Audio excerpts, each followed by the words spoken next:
We're going to take you on a journey that covers 100 years of treatment and 50 years of research.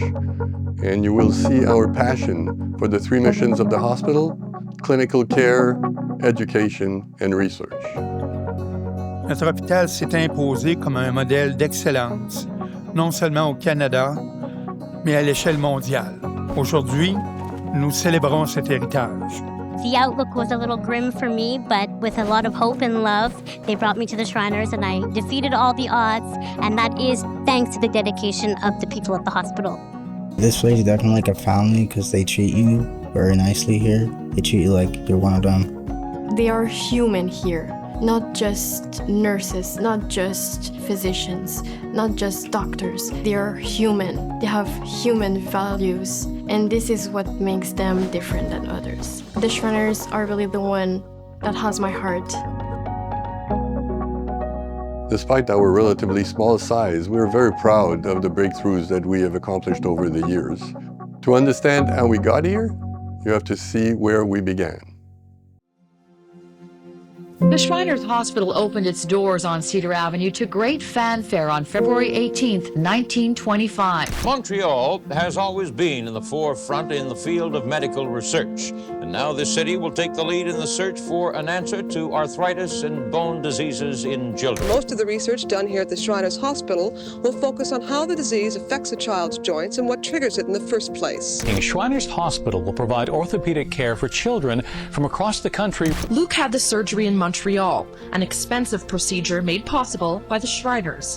He is 6 years old and learning to walk. If it wasn't for that surgery, I wouldn't be able to walk.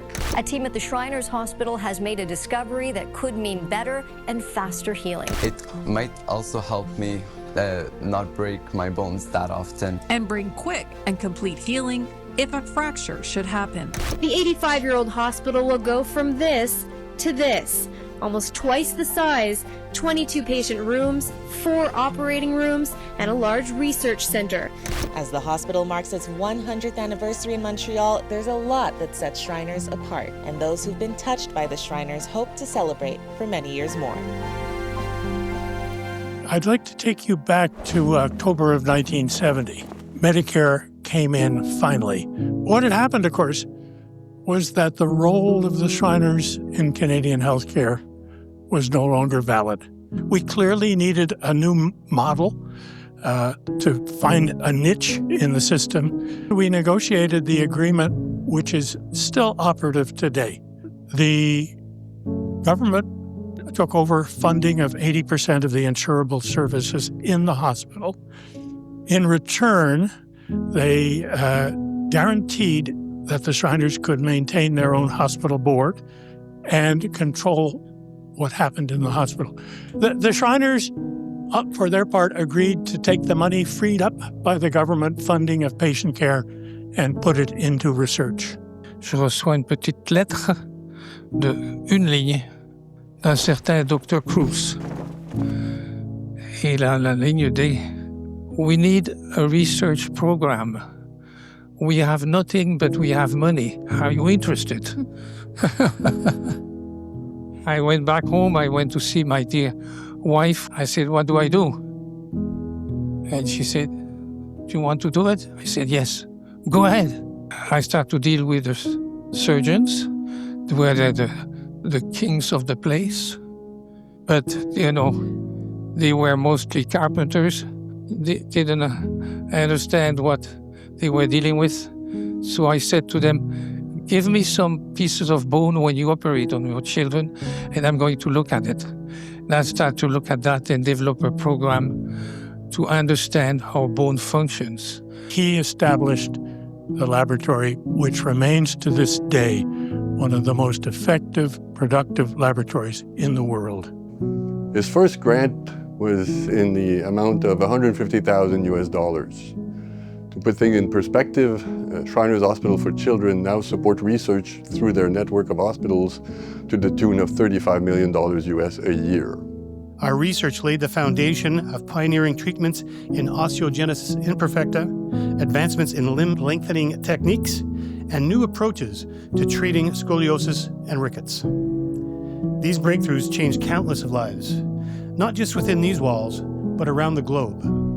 From our earliest days to the present, our mission has never wavered. To every patient, family donor, and staff member who has shaped this journey, thank you. Dr. Liu's vision from the beginning was really that it was not enough to treat the disease. You needed to intimately understand the cause of the disease. And that's the way that you can intervene in the most focused manner with the least side effects. And so he started a research effort that really went from the bedside of the patient to the laboratory to understand the molecular and the pathophysiology of the disease, and back to the bedside to either improve diagnosis or in fact develop treatments and cures. What we have to do is to care for the children. What I love about them is that, and which is very different from adult patients, they never complain. They also look at the positive things about them, and that's wonderful.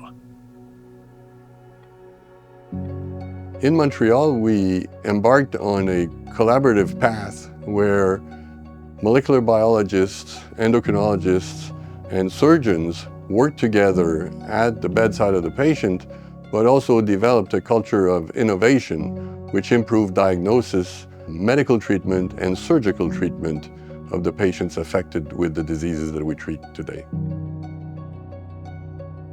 Our research effort has always been aligned with our patient population, and that includes surgical innovations, where breakthroughs were made that really changed the surgical management of the cases that we see at the hospital.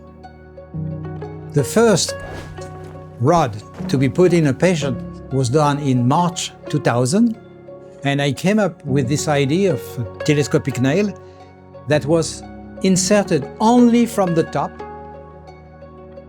without opening the knee joint, and without opening for the tibia, the ankle joint. The advantage for the patients of such a nail is that the scars to insert it are very minimal. We don't open the knee joint, we don't open the ankle joint. Pain-wise, it's reduced. Blood loss during the surgery is also reduced. So one of the keys to success that we've had over the years is the fact that the original mission of the research center has not varied. We're still trying to understand bone disease and to study it at the molecular and biological level so that we can develop better diagnoses and better treatments. The discoveries that are made here were integrated with the work that was done elsewhere to come out with the best possible treatment for our patient population. L'Hôpital Shriners, Dr Fassier, Dr Glorieux, a tout fait pour me sauver. Alors, je suis remplie de gratitude et tout le personnel de l'Hôpital Shriners, en fait, c'est pour moi une deuxième famille. Alors, merci d'exister parce que ma vie va extrêmement bien aujourd'hui et c'est grâce à l'Hôpital Shriners. We described the type 5 osteogenesis imperfecta, type 6, and then type 7. So this was all work that initially was based on these pieces of bone that we analyzed in the laboratory. What we are doing now in particular is genetic testing because the genetic field has exploded over the past 10 years. There is more techniques, they are getting cheaper, more accessible. So we can offer now genetic testing to basically all our patients where we expect to find any genetic cause of their condition. Research is a process that truly never ends. Basic researchers don't experience the joy of curing patients, but we find tremendous satisfaction in knowing that the discoveries that we make in the laboratory eventually will impact the care and treatment of the patients that are seen at the hospital.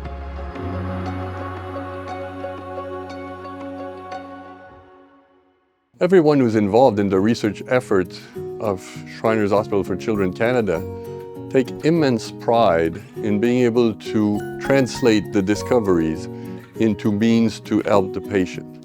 And that includes all of our nursing research program who have developed amazing ways to diminish pain and anxiety in the patients before they undergo their procedure. We have changed the world of care by minimizing pain management issues so that you can go home and go back to sports, go back to school, go back to your life. When I see parents writing back and saying, going to physio is the best part of my day, I said, oh, we're doing definitely something right. During the treatment when it's really hard on him because he goes through a lot of emotions, anxiety, we always have one nurse that comes to distract him, to play games with him. They bring their virtual goggles so that he doesn't think of the pain that he's going to go through. All these little details make the Shriners so special. You do not always have sites that are able to take the research from either the bench or the clinical research and translate that into actual patient care.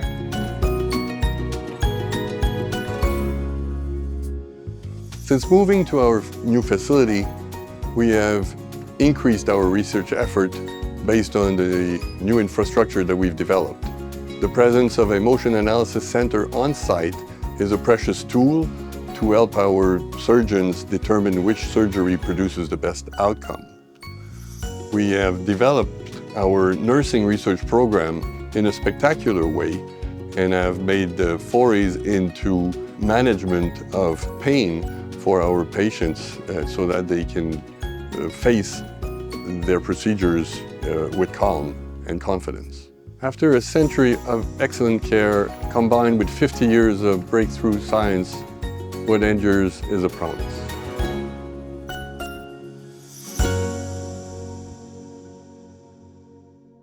In this centennial year, we can be proud of all the discoveries that emerged from the research program of Shriners Hospital for Children.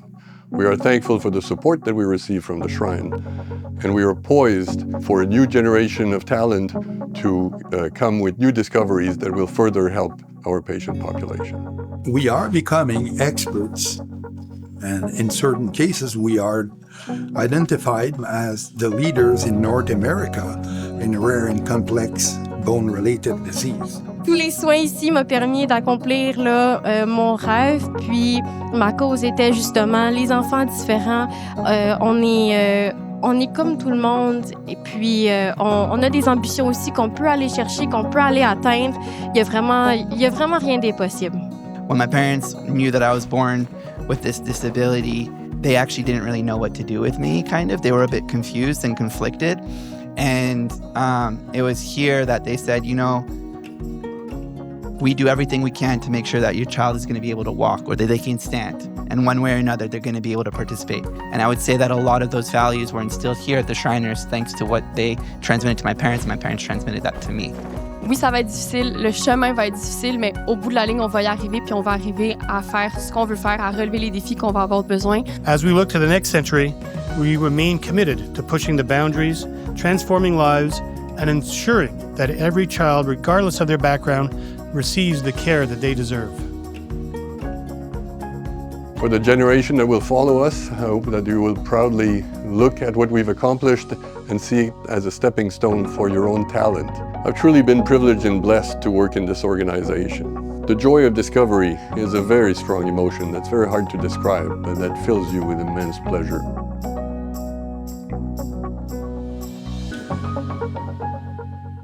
Despite all of the progress that we've made in clinical research and translational research, it's critical to maintain a basic research effort because the discoveries of today are the treatments of tomorrow.